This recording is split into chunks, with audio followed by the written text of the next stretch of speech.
pesawat pembom Rusia Su-34 menghancurkan konsentrasi personel dan peralatan pasukan Kiev di wilayah Kursk. Awak pesawat tempur pembom supersonik multifungsi Su-34 dari Angkatan Udara menyerang konsentrasi personel dan peralatan militer Angkatan Bersenjata Ukraina di wilayah perbatasan wilayah Kursk. Serangan itu dilakukan terhadap target yang diintai menggunakan bom udara dengan modul perencanaan dan koreksi universal, yang memungkinkan serangan tepat dari jarak aman dari garis kontak tempur.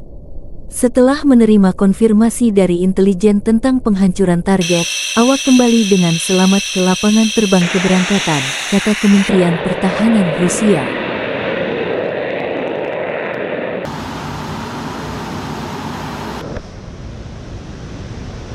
Download Tribun X sekarang, menghadirkan lokal menjadi Indonesia.